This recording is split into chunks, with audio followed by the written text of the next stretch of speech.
Hello, my name is Megan O'Russell. And my name is Christopher Russell, and welcome back to Page by Page, writing the book in real time. And today we are reading chapter 33. And we have a very special guest star wandering around with us today who is very chatty. So if you hear something screaming in the background, it's okay. It's our black cat, Bubba. I don't know why, but he's decided that he needs to sing the song of his people today, and nothing will stop him. So, no, it won't. Just so you know, if you hear that in the background, he's okay. He just has a lot of feelings that he likes to say out loud. It's one of those things, I don't know if you've seen those videos on social media where it's like you're sitting in the bathroom, just, taking time to yourself, doing your business, and there's like little paws reaching under the door. It's that constantly. You don't have to be in the bathroom. You can be in another room. The door can be open. He doesn't care. He's like, where are you? Where are you? Where are you? Pet me. Feed me. Feed me. I just fed you an hour ago. Feed me. Oh, anyway. Sometimes he doesn't want anything. Sometimes he just wants to tell you how he feels. You said that in such like a therapist fashion. Sometimes he doesn't want anything. He doesn't. He just has really big feelings. Very. And he wants you to listen. Very big feelings. Very indeed. He does. He just wants you to say, really, Bubba? Yeah. Wow. And then he gets very satisfied. Yeah. He needs to communicate. So I am going to be very selfish. Now that we've therapeuticized our cat. I'm going to be selfish and commandeer the beginning of this podcast to finally share the news that I've been wanting to share for forever, which I hope that this is like as exciting as I've been building up for it, because it feels very exciting to me. So yesterday I was approved. Yeah, it was yesterday, right? Yes. Yesterday I was officially approved, speaking of time, to be the certain owner of a certain car/time machine. That I might then also turn a train into a time machine. If you don't know what that means, go watch the Back to the Future movies. So if you're ever at the Universal Orlando Resort, there is a possibility that if you go over by a specific car, which I cannot say the name of, actually, if you want to know more about that, talk to me in private. But yeah, there's, thank you. Yes, you were mimicking the way that the car doors open. I said nothing. Yeah, so that was a lot of fun. Megan actually got to come see me in my first two sets, and she saw me in my approval set. So it was really, really, really fun. It was a great time, and I'm so stoked to keep doing that. I'm finally an official member of the Universal Orlando team, so very happy about that. Huzzah! Anyway, and now into a completely different side of things. Why don't you tell them about your interesting news? So I was going to say exciting. It's not exciting. If you are in the author community and you haven't heard about this, then sit down, take a moment. This could be a hard one for you. But it has come to light that there is a library that Meta trained its AI on that is filled with pirated books. So Meta may have, the may have language is still being used, may have trained their AI on a lot of pirated work, including 32 of my titles, including a short story I forgot existed, and I have I was going to say it's actually more than 32. It's 36. 36, and I don't even know how they got a hold of this short story. Like, I forgot it existed. I did too. I completely forgot about this. I'm almost impressed that they managed to pull that out of somewhere. But yeah, all of my titles were included in that. So if you are an author, do some research, look up the situation. There is a way to check and see if your titles were included in that pirated site. There is a major class action going. The Atlantic is the one that published that, right? The Atlantic is having a big time right now. Yeah. But there is let that be a signal to you. You should check out Atlantic. I'm sorry. I put what? But there is going to be a massive class action lawsuit. It's being led by some major author names. Like Stephen King, right, is one of them. And I think Rowling's involved too. It's so messed up. And we know the two of them don't like each other. So they've come together to go against the bigger problem. Yeah. So it's going to be interesting to see how this proceeds. Yeah. What happens with Meta AI? What happens with the lawsuit? I don't even think they figured out like what kind of lawsuit it's going to be yet. Like what exactly they're doing about it. Yeah. So it'll be an interesting process. Yeah, no kidding. That I did not expect to find myself a part of. Didn't one of our friends have over 100 titles? Yep. One of my friends had over 100 of her titles. She's been writing for a long time, but she has 100 titles and all 100 or so of them were up there. So it's your life's work. That's what it is. You have to protect your IP. That is what you have as a creator. Yeah. And Meta stole. May or may not have stolen. We don't want to get caught for slander. Meta may or may not have stolen a lot of people's life work. Yeah. And that, that sucks. Yeah, it does. Let's get on to cheery things. Let's get on to cheery things, like death and destruction, which happens a lot in your books. And beer. Let's do beer. I feel like beer is real appropriate. So y'all, you'll have to forgive me. The life has been hectic lately. Not only am I now over by a time machine in Universal, I have rehearsals coming up for a marquee show there as well that start today. And my brain has been, I couldn't go and pick a beer. I just couldn't do it. I could not fight Orlando traffic. So we went with an old reliable. This is Blue Point. I want to say I lost it already. It's like citrus ale. There's an imperial ale. That's it. All right. So cheers. I didn't read the bottle. Why are you looking at me like I know? It's nice. It's very refreshing. It is a little bit of a strong hitter. It's sitting at 9.2. Oh. We had 3 beers left, and I was like, we should get out the pint mugs. And I went, no, we are not with a 9.2. So anyway, thank you all so much for forgiving me for not going out and getting a new beer of the week. We decided to go back to an old reliable. Sometimes it's okay to have comfort food comfort beer. Or comfort beer. Beer is a food. Beer actually technically is a salad, if you think about it. What? I'm such a salad fanatic. You are such a salad fanatic.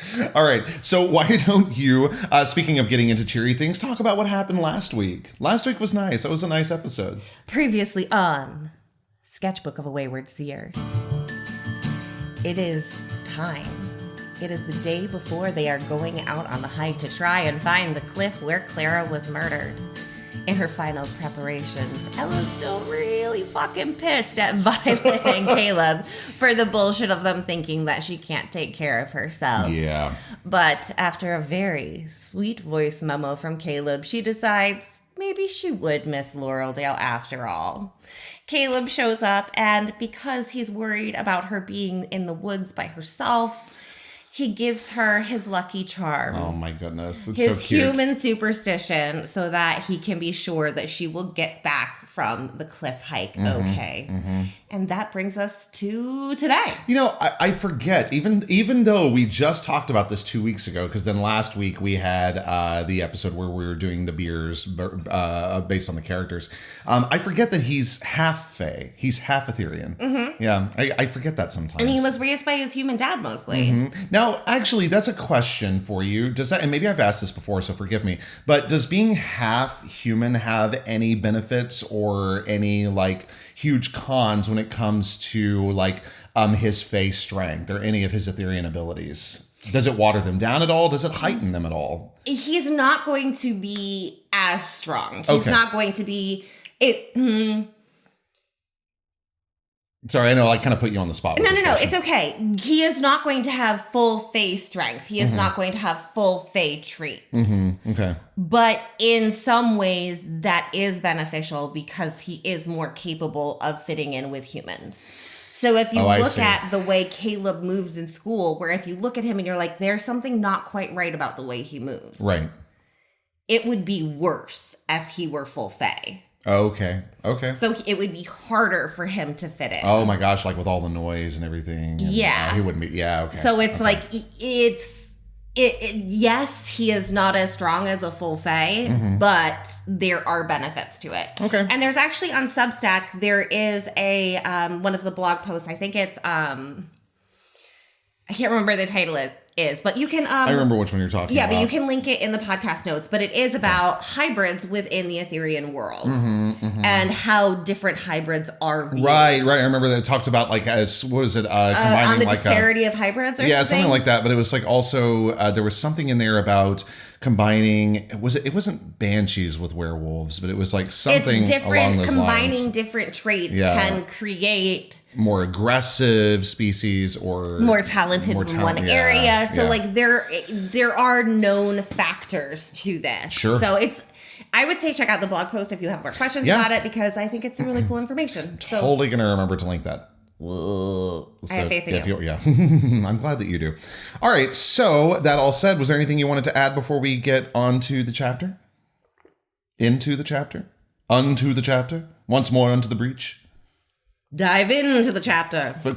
Voyage. Further up and further in. Tally ho. Yeah.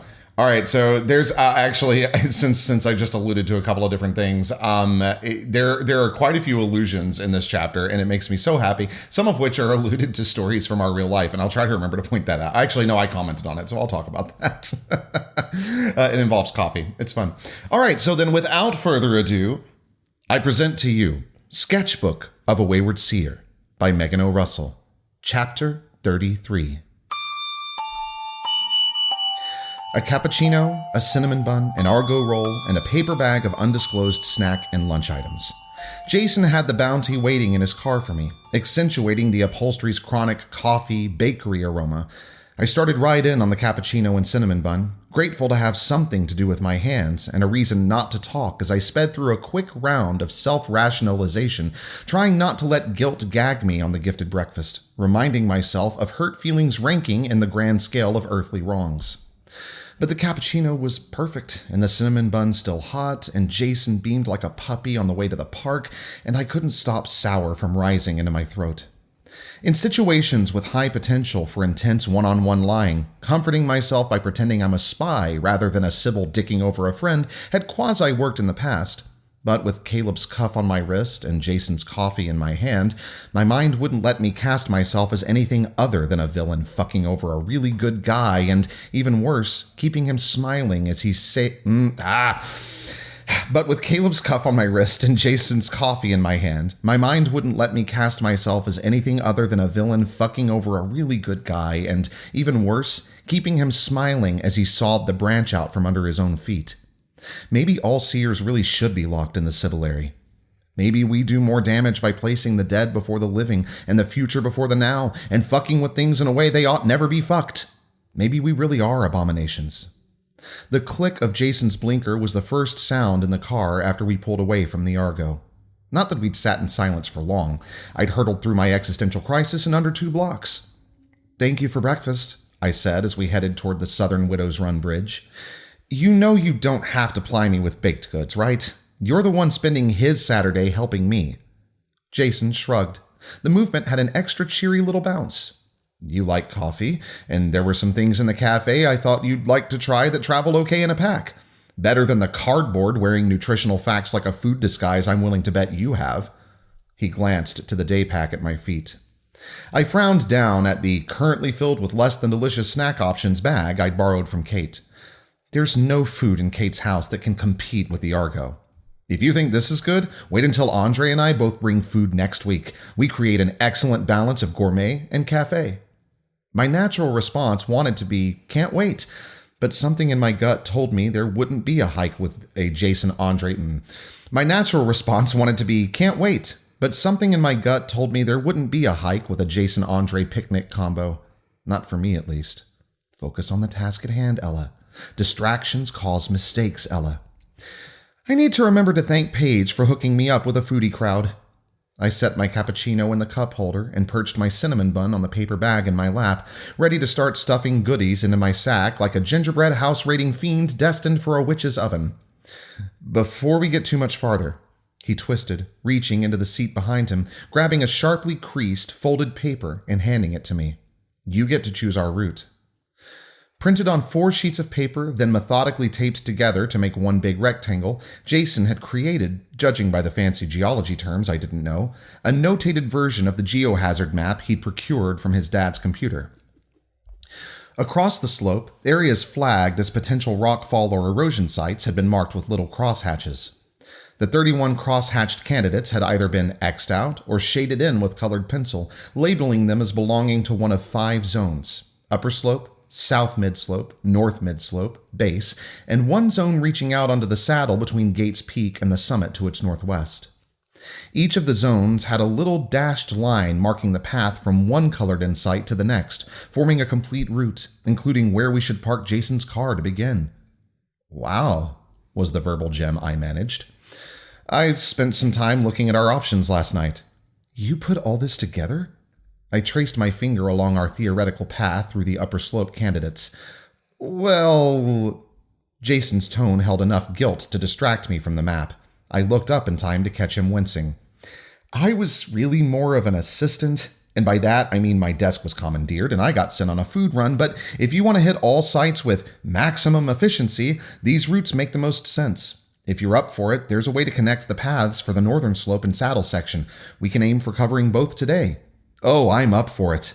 Pride rose in my chest as I managed to not add, let's fucking hike for 48 hours straight and get this shit done. By the way, that was intentionally delivered that way because that is how Megan says this stuff. Get it done. Get it done. Okay. If Violet getting anywhere near the murder scene weren't a really fucking terrible idea, I'd have given her the map and let her tear through the search even faster. Jason stopped at the light before the south bridge. So head to the start of the northern route? I trailed my finger along the northern route. I don't think so. Then where to? I frowned at the map as we crossed the bridge and turned north, the right direction for all our choices. Choices that weren't equal. Okay. I laid the map on the dash and, for my own brain, pointed off the paper where, as far as I could tell, the Blackwood estate would be, aka where I'd met my imaginary cliff-loving friend conveniently close to Widow Tomix. I saw the photographer here. Assuming he'd set out to take the cliff pictures from somewhere in that area, he'd have been more likely to end up at one of the sites on the south mid-slope or base routes, right?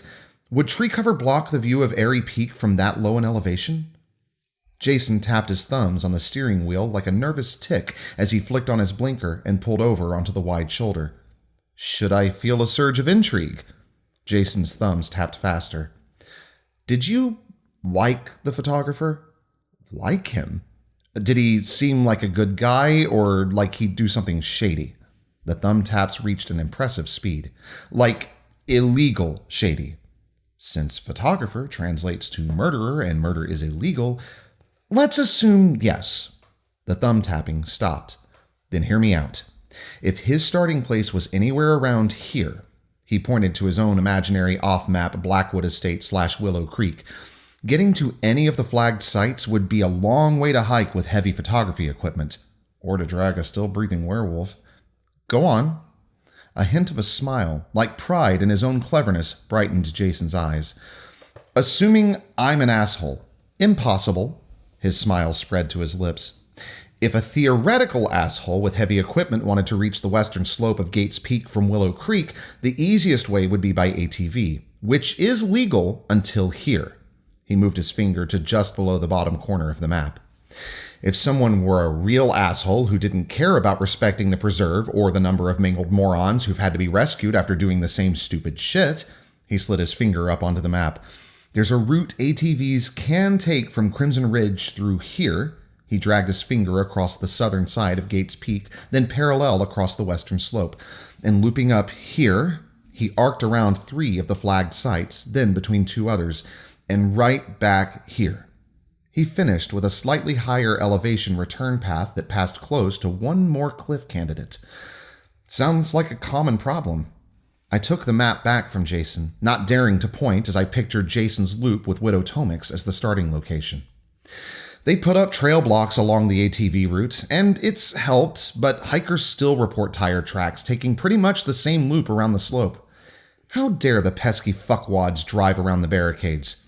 Fuckwads will be fuckwads. And for a fuckwad with heavy equipment, an ATV would make getting a decent shot of the Airy Peak overhang a lot easier. He circled the same 6 flagged sites I'd spotted, then went back to circle the 3 northernmost candidates again.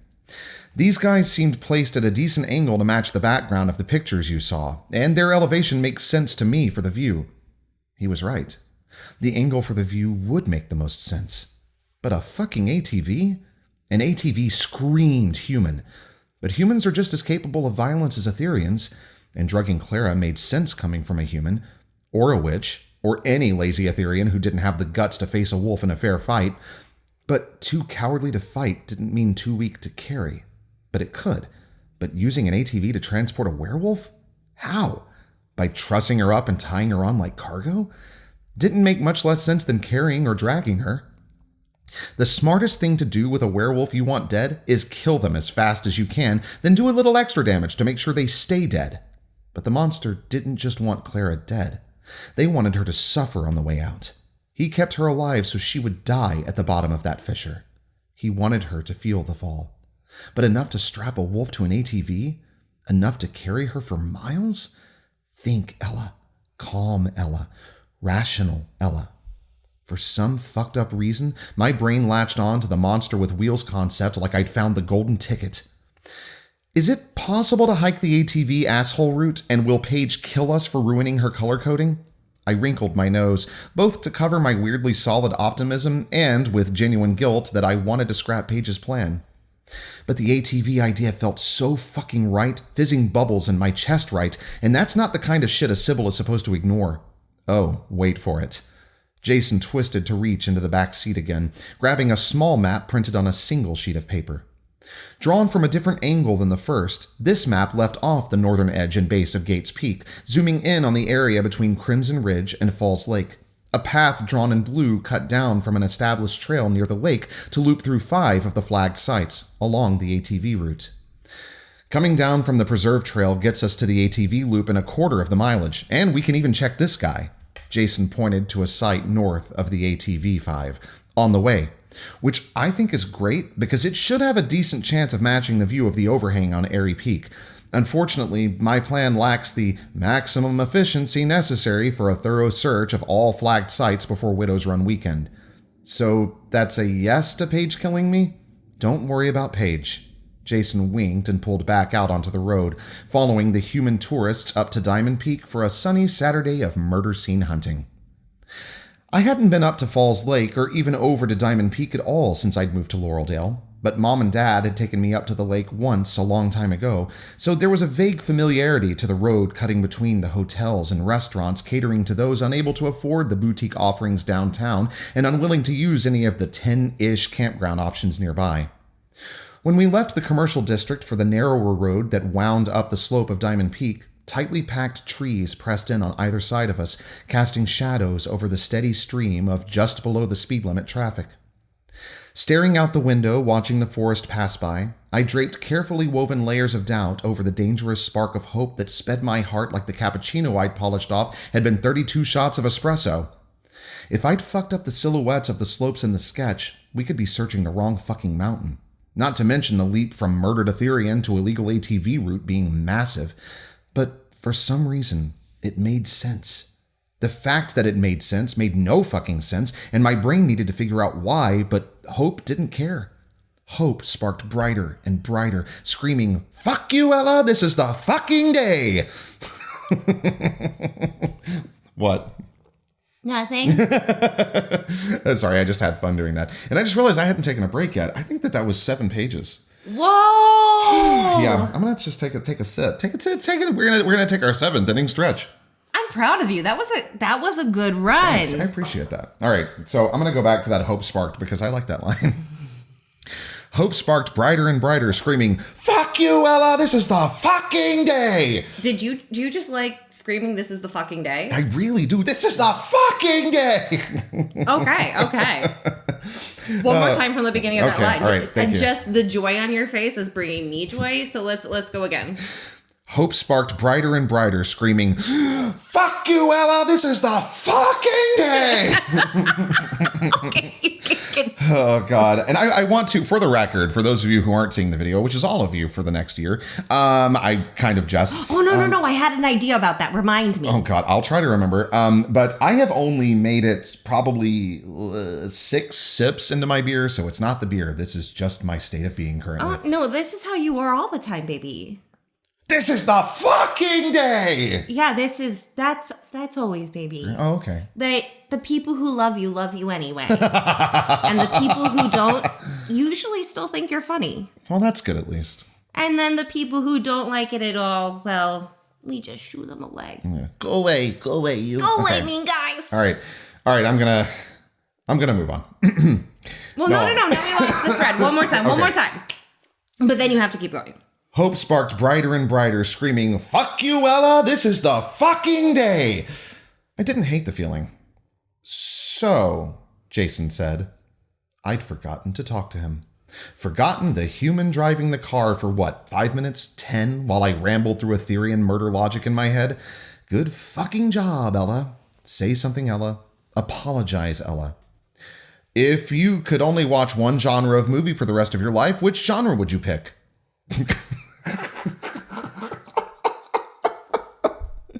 I just like what? Okay, so pause here for a second. I want you to explain why that question, because it's adorable. Because his mom gave him advice. Because she knows that he has a crush and that they're trying to be friends because she doesn't want to date anybody. So his mom is like, here are these questions that you should...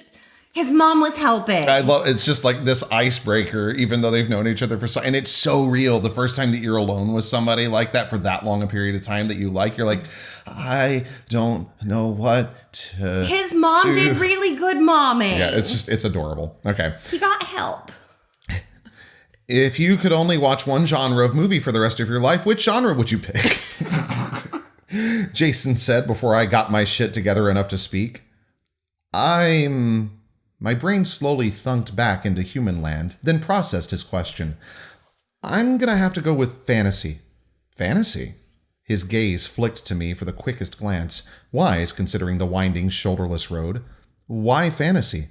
I like dragons. If I'd been with Caleb, maybe I would have added that I like watching dragons on screen because even when they're evil, dragons are strong and fierce, capable of defending the supernatural world, and powerful enough to create Sibyls as a shitty shield to keep Aitherion safe once the last of the dragons was gone. Probably not, but maybe. Telling Caleb that imagining the dragons as guardians who'd wanted me the way I am made dealing with visions easier than thinking of them as scaled assholes whose centuries-old fuckery fucked up my parents' lives and would continue to fuck up my life until I, probably from some vision bullshit, died, opened the door to a vast mountain of fucked upness he deserved to be kept far the fuck away from. I pressed the back of my wrist to the top of my thigh, taking comfort in the disc from Caleb's cuff, which he'd brought me specifically because I was keeping him the fuck away from the current potential shitstorm, digging into the bone. He's safe, Ella. Any chaos you cause can't hurt him, Ella. Jason's the one whose life you're fucking. Worry about Jason, Ella. It's your turn to fucking talk, Ella. What about you? What would your one genre be? Action, baby, all the way, Jason said in the most bro voice I'd ever heard from him. I full-on giggled. Okay, action man. Favorite movie? John Wick? Jason hopped on the end of the word movie. Decisive. The films are masterpieces. John Wick's a badass softie. His devotion to man's best friend, my giggle escalated to nose-wrinkling laughter status, is proof that heroes can have hearts. Jason started laughing while talking, giving his words an odd cadence. And even if you took all the dogs... Shit. Gotta go back. Okay. Jason started laughing while talking, giving his words an odd cadence. And even if you took all dogs out of the series, there wouldn't be a plot. It would still have the best epic fight sequences in modern cinema. Did you see all three movies? The fight on the staircase could carry the entire franchise. Pause here. He's freaking right, man. He is. That fight on the staircase is awesome. I get worried about making like pop culture references because I don't want people to think like I'm talking negatively about something and then like get wrapped up in some, no, you're trashing something, here's a lawsuit. But no, John Wick, it's all true. So I feel comfortable putting it in a book. It is. And I also think, I think that there's kind of like two sides that war over whether or not the third movie ended well or not. And I'm like, I'm cool. I'm cool with it. Like, was it my absolute favorite? Maybe not, but I think it ended the story in a really great way. It was what great. It needed to be. I think so. I agree. All right, so if you haven't seen the John Wick movies, y'all, if you can stand violence, you can stand violence because it is incredibly violent. Don't. But they're brilliant, and that's why I felt comfortable mentioning the John Wick movies because I'm like, okay, I feel confident it is all complimentary because it's true. Without dogs, there wouldn't be a plot. With a fucking pencil. Okay, we should get back into the book. Okay. Other topics. Thank you. Other topics covered as we parted ways with most of the traffic, turning off the road that led to the lake and onto a one-lane road. What did I just say? Other topics covered as we parted ways with most of the traffic, turning off the road that led to the lake and onto a one-lane road. One-lane road. That is not hard to say, Christopher. You're a professional actor, Christopher. Get your shit together, Christopher. I'm being Ella right now. Other topics covered as we parted ways with most of the traffic, turning off the road that led to the lake and onto a one-lane road, cutting around the western slope of Diamond Peak, whose only purpose seemed to be getting hikers to trails. Yes, John Wick is an excellent assassin. No, Doug isn't the best film dog. John Wick's good boy is the best film dog. Though, after my argument in his favor, Jason did concede that Doug would be the preferable companion. Yes, Jason is on the track team. That came up while comparing action heroes' running skills without me having to admit I couldn't remember what sport he played, participated in. A huge win for me. Yes, John Wick could slay a dragon with a letter opener, if not barehanded. We'd just agreed on the worst film dragon when we reached the third tiny roadside parking lot. Pause. Notice how I didn't name that in the book. Okay, continue. We can talk about it later. Okay. I was like, I know what it is. Jason pulled into an empty spot nearest the sign marking the start of the Gates Saddle Trail. But if you had a dragon instead of a dog, would you want a dragon you can talk to or a dragon you can control? I love that those are different things. They really are. I checked the zippers on my pack, making sure I'd properly secured my Argo bounty as I considered my potential dragon familiar. I'd rather be able to talk to them. Why? If he'd said it with any derision, I might have come up with a less honest answer. If I had a dragon friend, I would love her beyond all reason, and controlling someone you love is the kind of bullshit fuckery that deserves knives and eyeballs. Jason froze halfway through opening his door. Not literally, I said. Yes, literally. Bad Ella. Well, if you need knives and eyeballs, you know who could help. Worried angst pinched Jason's brow. I bit my lips together, shaking my head, refusing to step into his trap. He leaned across the center console to whisper in my ear. John Wick. I swatted him away with playful human strength. You're an ass. Oh, I can't do it. You do it. You said you were going to take over this part. No, you have to say the line. I'm sorry. Normal. My laughter made it come out ass. Okay, go ahead. No. Go from I swatted him away. I swatted him away with playful human strength. No. Keep reading that line. I'm just going to do the one on the next line. Oh, okay. I see. Mm-hmm. I swatted him away with playful... So clearly we did not rehearse this. Mm-mm. I swatted him away with playful human strength. You're an ass. My laughter made it come out. Ass. One more time. Ass. No, there's 4. Ass. Yeah, that worked. Okay. I thought you'd be able to do it in the moment. That's why we didn't rehearse. Oh, I see. No, I wasn't able to do that in the moment. Too much faith in you. How dare you? Why would you do that? My brain is... Oh, man. My brain is... Okay. An ass who's right. That is my... I liked that line. I did too. An ass who's right, Jason called after me as I climbed out of the car, blotting the tears from my eyes with my sleeve before he could see them and get cocky about his comedy skills. The scent of fall surrounded me in an even more vibrant way than on the Blackwood estate, like the extra miles away from town better maintained the mountain air's purity. The blend of trees, clean soil, and sprinkle of fallen leaves just starting to decay perked me up in a way my cappuccino hadn't managed. The temptation to bolt off into the trees zinged through my legs, not because I wanted to run away from Jason, just to feel crisp wind against my cheeks and hear the cracking of branches beneath my feet. But our journey had a purpose, and that purpose required following Jason and his map. He climbed out of the car, bringing his pack and 2 black pouches with him.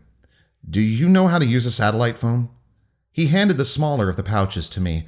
The thing was still plenty heavy to do damage if used to strike a skull at the right angle. Yep, I added the new weapon to the top of my pack. Then let's go.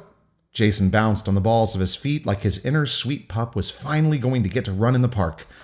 Please let him find his way back to this kind of joy. After you, Mr. Wick. I cut around the car and bowed Jason onto the trail.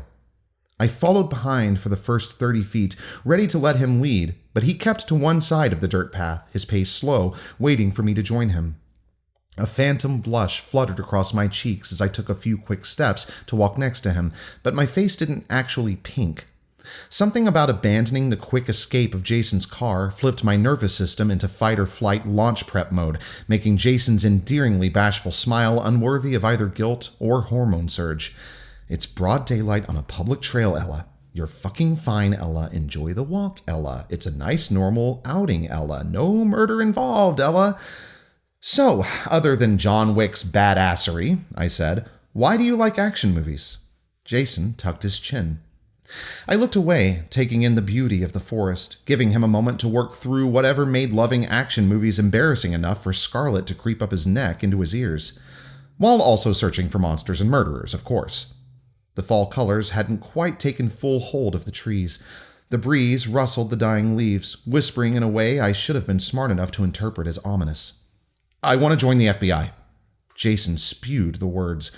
Or CIA. Foreign language talent-wise, CIA would be a stretch, so probably FBI. I didn't notice I'd stopped walking until Jason was 5 feet in front of me. I scampered to catch up again. You're going to be a fancy government agent? It's just a thought. His throwaway smile held more vulnerability than I think he'd meant. Well, I tapped my chin in mock deep consideration. I think your status as a human wall might make blending in for undercover work a little hard, but you with the right hand-to-hand skills would be fucking terrifying. The worried little pinch at the corner of his eye loosened. How do you even apply for the FBI? I asked, hoping for a long answer that would keep Jason happily chatting for a while. With Paige's help, and by that I mean Paige took over and made things a lot more complicated than Jason had intended, he had a chart of 16 possible paths to his With Paige's help, and by that I mean Paige took over and made things a lot more complicated than Jason had intended, he had a chart of 16 possible paths to his fancy federal agency dream, the descriptions of which, when fed insightful questions from me, lasted well past our departure from the established trail and most of the way through a fairly simple diagonal descent to our first, drumroll please, cliff candidate. I totally understand the link between running races with climbing walls, mud, and fire and wanting to join the CIA, I said, but you do know the FBI and CIA are supposed to, stop hitmen like John Wick, not be John Wick, right? The important parts are the same. Not the killing everyone and functioning with impossible injury stuff. Jason stopped and turned to look at me, his face totally serious, never freezing. Doing whatever it takes to complete the mission. I want to be that person. You're welcome for the trauma practice? Your turn, Jason said. It took me a second to realize he was talking to me, and another to leap into panic because I had no fucking idea what turn I was supposed to take, and a third to panic about why the hell I'd chosen that moment to panic. Jason seemed to follow my journey. What do you want to be when you grow up? You now know more about my plans than the guidance counselor. I want to hear about yours. Calm. Simple. Genuine. He really did want to know. I could see it in his eyes, the earnest, innocent promise to embrace whatever dream I was willing to share. More than that, even a promise to find a way to help me succeed, even if I told him I wanted to grow up to be a manatee. A very, very stupid part of me wanted to tell him the truth. Not about the Sybil Aetherion bullshit specifically. I wanted to tell him that my plan for the future had always been to survive for as long as possible, preferably without completely losing my mind to visions. College, dream job, I didn't have the luxury of striving for those impossible things. And it had felt fine. Well, not fine, but manageable before my world had fallen apart because I never thought I'd be fumbling through what the hell's supposed to come next alone. I'll probably run off to Europe, I shrugged. Go backpacking, end up in India for a while, get tattoos, adopt a random street dog. No art major in college? 4 years in one place is a long time for me. To not fuck up and have to run mid-semester, which I hear colleges really don't like. Sure. Wrinkles pinched between his eyebrows as he drew out the word. But what are you going to do to pay for tattoos and dog food while you travel? Same thing as my parents. I shooed Jason to keep moving, and he obeyed, letting me talk to his back as he forged our path through a knee-high patch of brush. Dad did art, Mom bartended. A little bounty hunting on the side. So if selling drawings on the streets of Paris doesn't work out, I'll find a bar gig. Because the Parisian pack would love to give a Sybil a job. The incline steepened, tilting my ankles at a hazardous angle, slowing our pace as the dirt threatened to crumble beneath our weight with every step as we cut parallel across the slope. You want to go to Paris specifically? Jason braced his palm against the trunk of the tree beside him and reached forward to grip a sturdy branch on the tree in front of him, passing himself from one point of stability to the next as a trickle of loose dirt cascaded down the slope. Not really. I mimicked his tree-grabbing technique. I mean, I definitely want to go to Paris, but I might just pass through on my way to New Zealand. A rock slipped out from under Jason's foot, taking a chunk of dirt with it. Careful! I leapt forward, reaching for his arm. but his hold on the tree saved him from anything worse than a wobble. I'm good. He adjusted his grip on his current branch, then twisted, reaching back to help me with his free hand. We're almost to our first contestant, I promise. If it had been Caleb reaching for my hand like I couldn't face the danger alone, I'd have been pissed. But from Jason, it didn't feel like a lack of faith in my walking skills, but an extra step of care in the protection of something precious. I couldn't find the same anger for that. I slid my hand into Jason's, accepting the aid, jumping to the web of roots where he'd found solid footing. He let go of my hand, wrapping his arm behind my waist, steadying me against him, accentuating his, perfect for an intimidating FBI agent, size. His chest didn't have Caleb's stone-like, naturally efficient Fey muscles. Jason's Gym 1 abs were ridgier, more defined, easy to feel with my body against his. His biceps and shoulders had bulk from a strength-to-lifting ratio it would be hard for a Fey to achieve too. Human Jason benching 250 would be the stress equivalent of Fey Caleb benching, what, like 1250? Not exactly a gym class activity. Right there. Jason pointed up a steep 30-foot incline where the slope curved at a sharp angle and the sunlight brightened. Can you make it?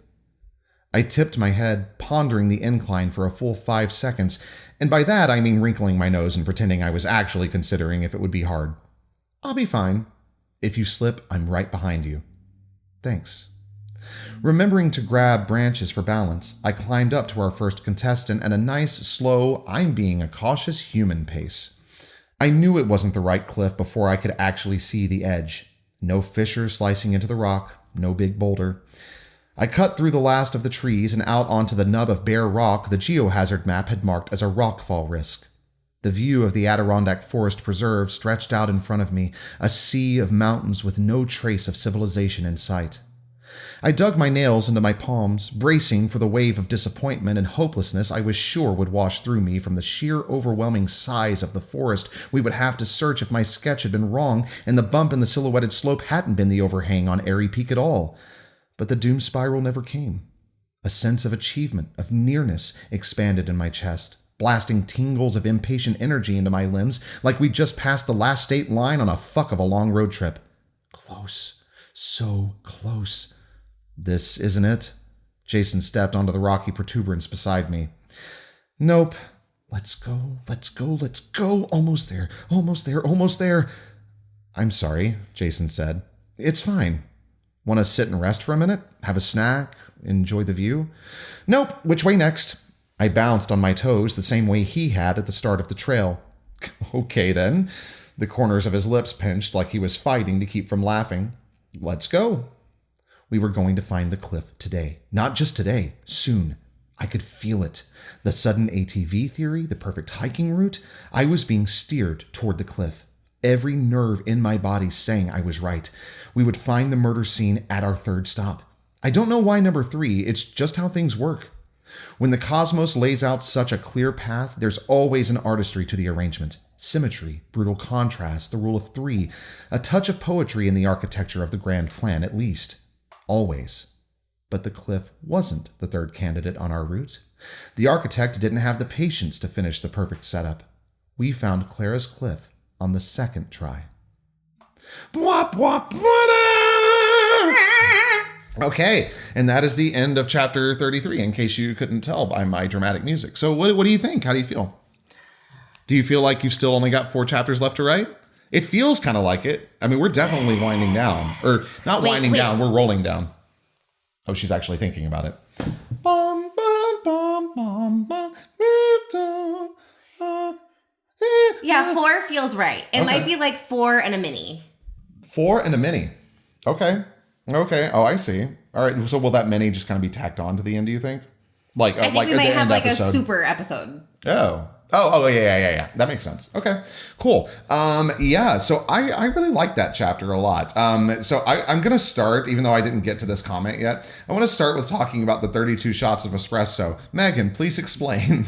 Okay, so I'm not going to tell the story because I don't tell the story as well. Oh, I can tell the story. But there are some stories of humans in my life that take up headspace all the time, even if I wasn't necessarily there for it. Yeah. They're just so good. So one example is It ended up in the Cursed Bound Thief, the Fracture Pack series. We were at a botanical garden once, and there were these two middle-aged women. One of them was drunk. The other one was trying to get the first woman up the stairs.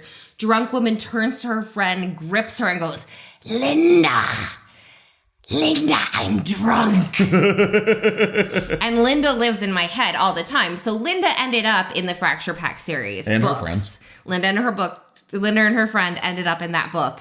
And the 32 shots of espresso, even though I wasn't there for it, this is like a third-hand story to me, but it lives in my head. Yeah, we're an actor that we have never worked with, but a fantastic actor, incredible, brilliant. But he apparently he messaged one of my best friends and said. I just ordered 32 shots of espresso. I took 2 sips and I shit myself. Okay, you have to start with the beginning of the story. I don't know how the beginning of the story The poor guy did not realize what shots of espresso were. Ooh, buddy. There was a misunderstanding of what 32 shots of espresso meant. Uh-huh. And how much it would cost. Mm-hmm. And then there was the sip and the unfortunate incident. Megan runs off of what, 6 to 8 shots a day of espresso? Yeah, because they're spread out over hours. They are not in one cup. Yeah. But the concept 32 shots of espresso. 32 shots of espresso in a cup every time I drink coffee, the concept of 32 shots of espresso is present. Good God. Like you would die. I think. Like you think your heart would explode. Potentially. Oh my God. Develop a resistance or something. I don't know. Don't try that at home. Sure, but yeah, don't do that at home. Okay, continue. Okay, so I just wanted to point out, we don't have to talk about this, but that this is the first time in the book, and it didn't feel like it should be the first time, but something caught on to me, and I went, wait a minute, have we ever talked about this before? Or just on the podcast? The Sibyllary finally makes it into the book. Mm-hmm. You have never talked about the Sibyllary. It's never come up. Yeah, well, now it has, and I think that it comes about in such an organic way, right? Because she's like, I'm fucking with people. I am putting the future in front of the present, and that's stupid. I shouldn't do that, but I have to because it's my job. Maybe I should go away from everybody. And yeah, so I'm sure that's a thought that she's had many times.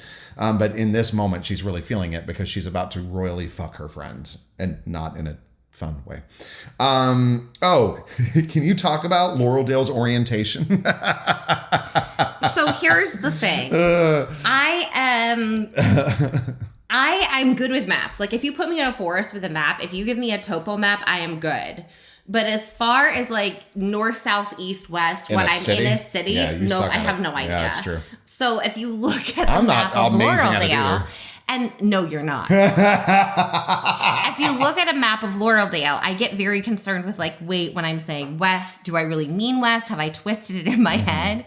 So the city of Laureldale is completely north to south justified. So like the road that runs past Jason in front of the Argo and in front of the park is completely north to south. Mm-hmm. So it has a very unrealistic cardinal direction to it. But that is how the map is for my brain, is that there was this perfect little dale that was perfectly north to south little dale oriented, and the people who planned the streets were like, wait, which way is north? Okay, let's trace a straight line back from there. So fully unrealistic. I know this, especially because this is not a New England town. Well, because it's not like Oklahoma or Arizona or something. Yeah, Oklahoma is perfectly gridded.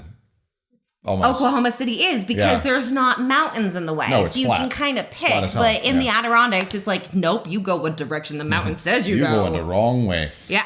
So it is unrealistic, but for ease, it is north-south oriented. I also think that you have kind of developed this need to be as picky as you are on this particular front, because, and you can make me cut this, but I'm going to throw you, I'm going to not throw you under the bus a little bit, but just talk about something. Because I made a mistake in Obrea. Yes, you did. And your main beta reader at the time went, hold on, do you mean that they went Okay, but it got caught by a beta reader. Yeah, it did get caught by a beta reader. In the I think it was in Guilds of Ember. Ilbrea It was says- in Ember and Stone, wasn't it? No, it wasn't. Oh, It was Inkford? in like Mountain and Ash. Oh, okay. I was like, it was in a series. It was in the yeah. NL Okay. Ilbrea series. Okay. But in the, I love how I'm saying this with my eyes closed because directions are hard. Okay. So in the Ilbrea series, there is the Eastern Mountains, which means if you're in the Eastern Mountains, everything in Ilbrea is west. Yes. But somehow in this one scene, I knew that it was the Eastern Mountains and everything was west. But in my head, west was east of east, which makes no sense.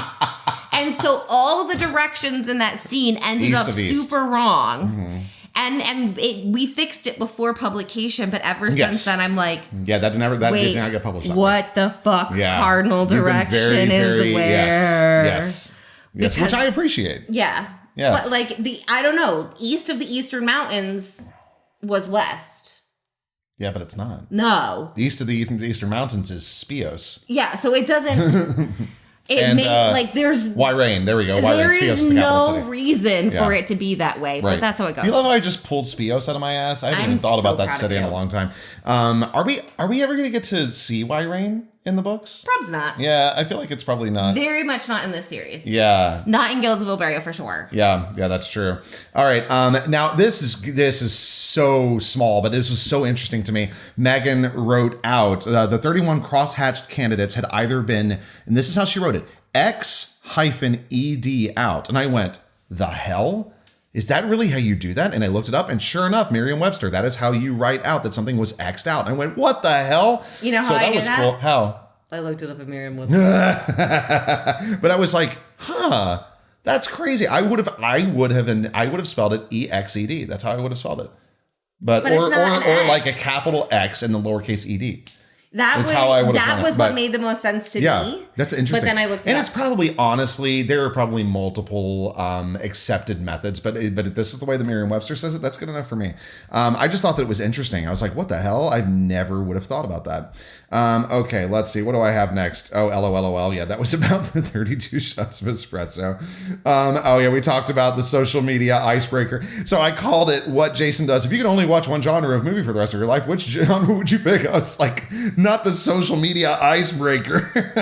What? It's such a good question, though. They have such a nice conversation. His mom gave him such good advice. That's true. Okay, now She did such good momming. This I'm actually going to ask for audience participation. No, I'm not going to be able to hear you, but we're all going to say the name of the movie together, not the book series that the movie's based upon, but the movie. Okay, so we just agreed on the worst film dragon, which is going to be what? Ready? Aragon. If you said anything else, you were wrong, and you need to go watch Aragon for the simple fact that that is the only answer. The book is so good, especially considering it was written by Christopher Paolini when he was 15, I want to say. It's good. It's not very well written, but it's Christopher good. Paolini knows. Oh, yeah, he knows. He's openly said They have their version. The film is a version of the story. Like, It's he horrible. knows. He knows they screwed the pooch. We've probably talked about this, but Aragon is, at its core, a coming-of-age story. And part of that is Aragon growing up with his dragon. This is a slight spoiler, but you find out about it at the beginning of the book. Or you probably find out about it when you're reading the very back of the book, too. That Aragon, an unlikely person to be chosen, is chosen by this dragon. Because you have to be chosen by a dragon for a dragon to hatch. And then it's about the two of them becoming older together and growing up together. And in the fucking movie, Saphira, as a small dragon, flies through the air, and then in a poof of smoke, ta-da, adult dragon. I was pissed. I think that was the point in the movie when we turned to the people beside us who we had told, you guys are going to love this movie. The story is so good. We turned to them and went, I am so sorry. This is not the story. And this is an opinion. No, it's the fact. It's a terrible movie. No, you have to say it's an opinion, Christopher. It's a fact. Okay, so moving on. Christopher. Look, you said it's an opinion. I say it's a fact. Okay, moving on. Oh my God. Yeah, this, I love how, like you had said, and you keep saying, it's like, oh, these are like the last, like, really moments of levity that we're going to have, like the nice, like, calm moments. And it's true, but then this chapter took me by such surprise. Like, it was so nice and so sweet, and Jason's being such a great guy. And then You drop this bomb in the middle of it. Please let him find his way back to this kind of joy. I was like, oh my gosh. But it is the levity is gone because now everything she's doing is he's sawing the branch out from under his own feet. Right. And everything she's doing is making him do that. So yeah, it may sound funny, but none of it really is. Mm-hmm. Because all of it is just pushing him towards that moment where he fucks up his own life. Yeah. Okay. So I've got a question for you. Because obviously this is book 1. And I'm assuming that this is going to be a quadrilogy because that's how you roll. Are you... You can't say this, but you can't answer this, but this is my question to you. With Jason joining the FBI, I went, are you creating her a booth to her bones? No. Oh, see, because I still think that I think this chapter right here shows that Jason is just as good, if not possibly a better match, definitely a better match in some respects than Caleb is for Ella. So I think that it is a beautiful moment. I know he's human, but come on, look at the way that he treats her and the way that she accepts his protection, feeling like something precious by the way that he's treating her. Come on. Well, because he doesn't know how strong she is. So it's not insulting. I know it's not insulting, but still, it is so He's a really good guy. He is. And I have a feeling... And he wants to be an FBI agent to help people. I have a feeling that wall is going to come down. Not that way, but that wall is going to come down between the two of them. Not the eventually. Jason wall. Not the Jason wall, yeah, but the wall between the wall and Ella. You know what I mean? Well, that is a thought. So it's because Jason. So you said Jason wants to help people. That's Jason all wants to help people, and his dad is the sheriff. Yeah, and he doesn't want to do small town, but he wants to do continuing the family business. So if your dad is the sheriff and you want to go big time and continue the family business, well, dad's a sheriff, I'm going to be FBI. Yeah, sure. He's doing the law enforcement thing. He is helping people. He is doing all that. He is just, traveling and living in larger places. Yeah. When Jason says, talking about the FBI being like John Wick, and he goes, not the killing everyone and functioning with impossible injury stuff. I wrote fucking real. That happens. That honestly is the biggest issue that I have with martial arts movies, and I love martial arts movies, but it's like, no, there's no way he's still standing. That joint's not functional That's anymore. Not happening. You can't put shit weight on that. You just had your knee kicked sideways. That doesn't work. And then that was quickly followed up by, you're welcome for the trauma practice. What? I mean, he's like, I want to never freeze. And think about it. Like, he had this huge trauma in the woods where he was alone and afraid and helpless and being like, I never want to freeze. I want to know what to do. Like, whatever happens, I want to be that person. So being like, I'm going to fuck you up today. Yeah. Right? You're welcome. Okay. And then I want you to briefly talk about, because you wrote this line, because the Parisian pack would love to give a Sybil a job. And I went, is she being serious here? And you went, absolutely. So explain a big city pack with a free range Sybil on their side. Right. Like, just to be there, to do visiony things in their bar, to be on their side. Like, yeah, they'd take a Sybil. Yeah, that's fair. Sorry, I just realized it's like, wait, that was a point I wanted to bring up, but I already did bring it up. I kind of combined two. When we were reading this, I went, Jason, right there. Jason pointed up a steep 30-foot incline where the slope curved at a sharp angle and the sunlight brightened. Can you make it? And then I responded, just haven't eaten much today, at least the room's... And you were like, oh my God, do I need to rewrite that line? And I went, who else is going to make that connection? But the problem Who else is going to make that connection? Because I wasn't trying to quote That's Rent, by the way, yeah. I wasn't trying to quote Rent. Can you make it? But then there's always going to be that fear. You're going to feel that, yeah. Yeah. Sure. It's like you can never use always as a sentence. Mm-hmm. Like, there are just some things where it's like, now I have to be so careful. Mm-hmm. I love to, and we don't need to discuss this, but I love that Ella's like, okay, yes, ATV, yes, monster with wheels, yes, the hiking trail. This is going to come in threes. Things come in, oh shit, it's two. It's just like, this is interesting. So yeah, that's all. That's all I want to say on that. things are impatient. Sometimes things are impatient. All right, that's all that I have. Did you have anything you wanted to add about the chapter? The thing is, you're in a safe space, babe. You're in a safe space. What are you looking at?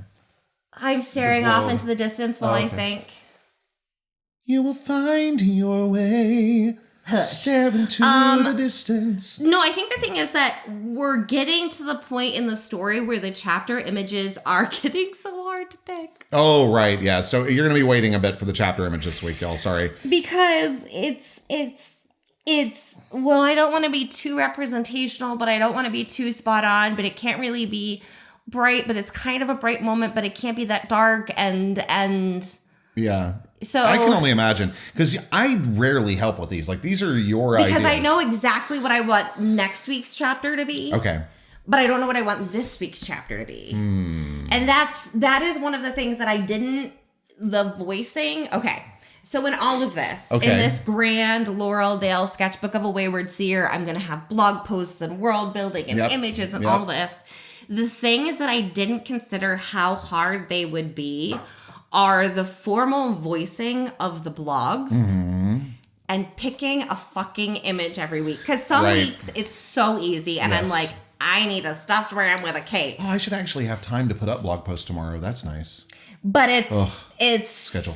Picking the image for some chapters where it's like it needs to be representational but not too spot on. Right. And I did not consider how different that is from writing and what a different skill set it is. Yeah. And that is a lesson I am learning. Yeah. Now, are you going to, here's a question, and I think that you answered this before, but this is Laureldale book 1, Sketchbook of a Wayward Seer, right? Now, the next book, I'm assuming, is not going to have the word sketch in the title at all. Are you still going to continue on with the sketch tradition? No, okay. Oh, wait, with the sketch tradition for the chapters? Yes. Oh, okay. But there will always be chapter images, but it will not be sketch in the thing. Gotcha, okay. But yes, there are always going to be images and title plates and all those things. I think that we had talked about that before, but just for my brain. Well, because for most of them, it's so easy. It's like, I want this tree curling around her, keeping her safe. I love that image. I need this girl telling them to keep quiet about truths. I need like all these things. But every once in a while, I get to a chapter and I'm like, either it's way too complicated or way too spot on.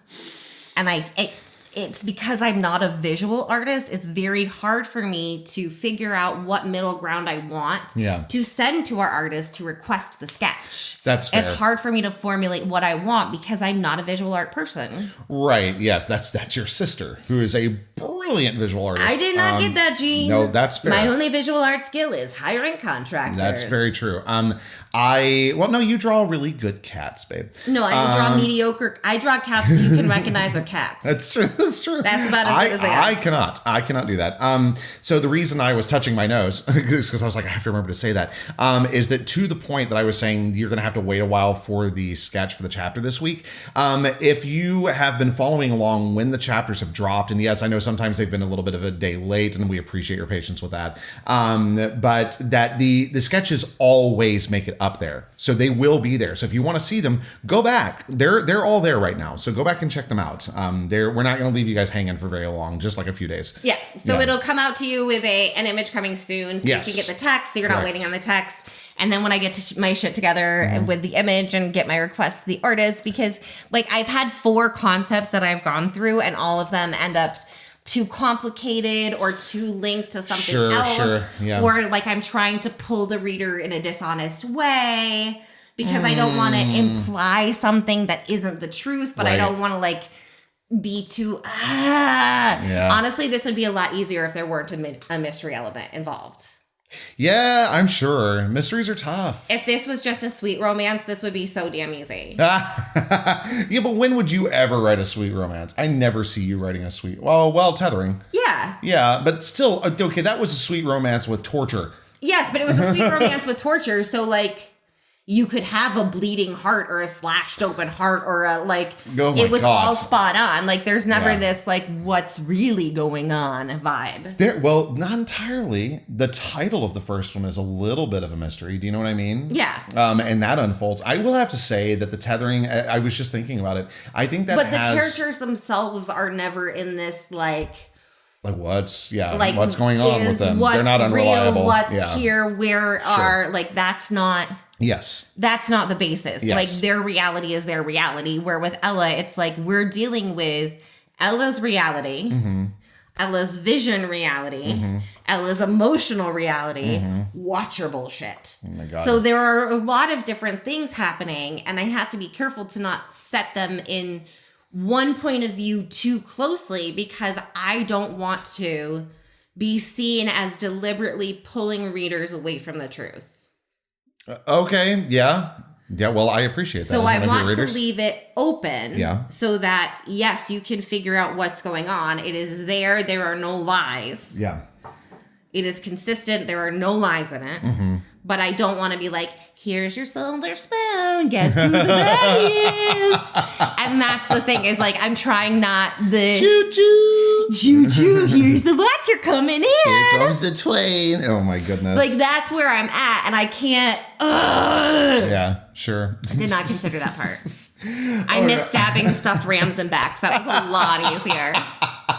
What image do you want this? I want a ram with a knife in We his have that image, and yet we don't actually see a ram. It's all so metaphorical. Yeah. Did you have something you wanted to say? I think maybe for the Kickstarter, we should have stickers. One living ram, one sad ram. I think we should have matching ram stickers. Okay. All right. I think we can And do the that. Kickstarter will be coming up as soon as we finish this. So yeah, check out the Kickstarter page, Sketchbook of a Wayward Seer on Kickstarter. Yeah, you As can soon put the link as soon in as the- we finish. Yeah, it'll be launching when we hit the final episode. Yeah, I was about to say. I was like, not when we finish this episode. No. let's clarify that. When we finish the last chapter, the Kickstarter will be launching, and I think I like the idea of Happy Ram, Dead Ram stickers. I love that idea. But should Happy Ram, Dead Ram be on the same sticker or different stickers? Happy Ram, Dead Ram, stuck in Laureldale Ram. All right, so we're going to tell you where you can find us now because somebody's getting slap happy.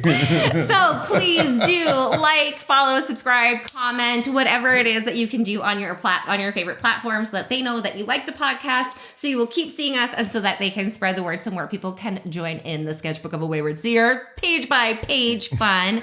Also, if you do have friends who you think would enjoy the podcast, please invite them along. Invite them along on this journey as we are looking towards plans for season 2. Yes. If we are going to grow the podcast, then getting a bigger audience on board for us is something that would allow us to expand what we can offer you a lot more. So if you have friends who would like the podcast and you want to share it with them, then yeah, there are some things we want to do that would require a slightly larger audience. So we are working quite hard to get there, but spread the word to your friends.